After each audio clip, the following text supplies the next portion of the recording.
You can never get with me. Follow my dreams, made a reality. In and out, I'm barely getting on sleep. This far, little beside the street. Hey beauty cuties, it's your girl Boss Beauty and welcome back to another video. And today I want to talk about someone who held a special place in my heart when I was just a tiny little girl, 3 or 4 years old. In the last video where I showed y'all where I was first molested and I had stopped and talked about the gentleman, the article brought back to my memory, but it was the middle apartment, not the end apartment.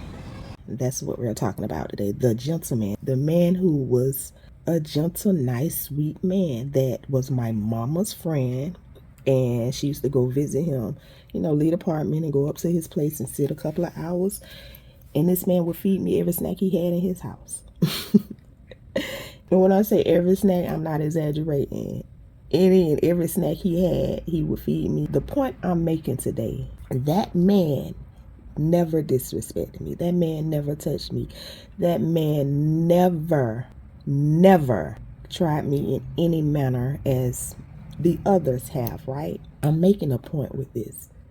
Even though this man had so much anger, depression, rage, whatever he was holding on to in his life, it never bled over to me. It never bled over to my mama, because I never heard him get loud with my mama. Yeah, he was just a really, really nice person. And so my mama died in 88.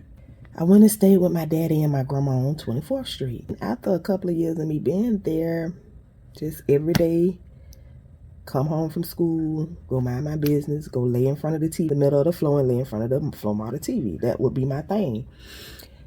And so this particular day, I heard my grandma and my daddy calling me to the living room. I was in the den. Rhoda! And I politely go and see what they wanted. And the news was on. And my grandma said, Rhoda, ain't this your mama friend Pop? And my grandma stayed on 24th Street. Pop stayed on 22nd Street.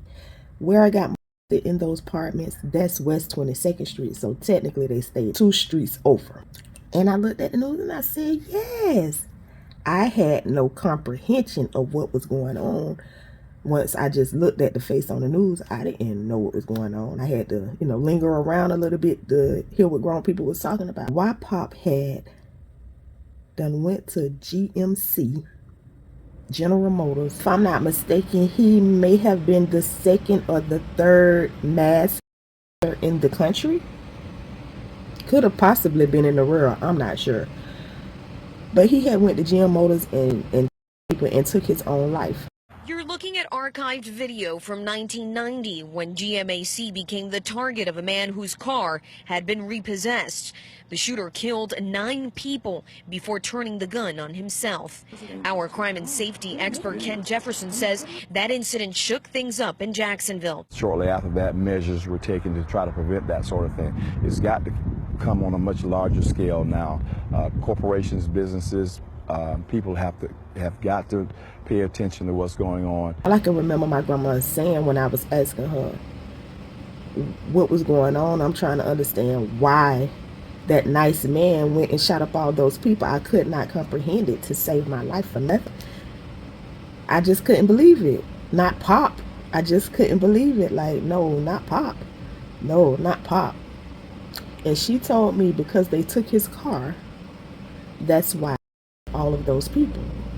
But even after me learning he killed all of those people, even after me learning because it was over a car, even after me learning that he had himself, what I hold and what I held in my heart for Pop, I will until the day I die.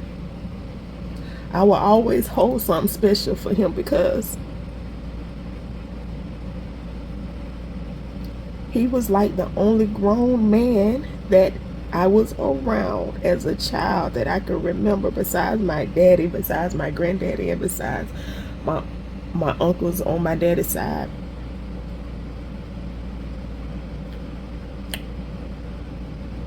That man was all right to me. He was loving to me. He was sweet to me. He was kind to me. He was nice to me. What he showed me as a little girl, me not knowing about the character of people, me not really having a consumption of the world, it stayed with me all the way up until the day I leave here, that Pop was such a gentleman. Pop was so nice to me. And I was going through so much. And he was the opposite of what I was going through.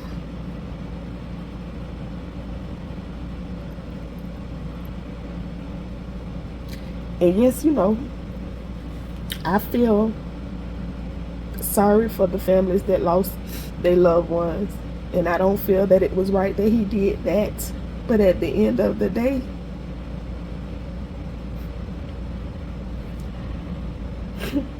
it's crazy how people can have two different perspectives from someone. It's gonna be people watch this video and gonna remember themselves when this happened. It's gonna be people who watch this video who never heard of this happening. It's gonna be people who watch this video who's gonna be disgusted that I love and I loved that gentleman. And that's okay. That is okay. Like I was 3 or 4, and that's when he was in my life. All the way up until my mama died, actually, because we used to still go visit him before she passed, and she died in '88, and I was 8. The world sees James Edward Pugh as a monster, aka known always as Pop. I didn't know James, I knew him as Pop. We called him Pop. That was it, Pop. The world knew him as a monster. I knew him as a gentleman. And that's crazy, right? It's so crazy. But it is what it is. And today, I'm remembering Pop, James Edward Pugh. Today, y'all can remember the people who lost their lives in that mass.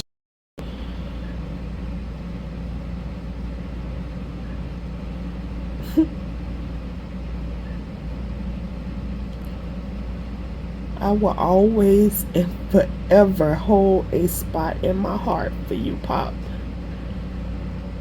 The gentleman. Thank y'all.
I didn't mention this because I didn't want to mix the two, but Pop had a previous murder charge years prior to the mass, and I left the article for you guys to read up on it, on the mass, and the article from the previous murder charge he had years to the mass.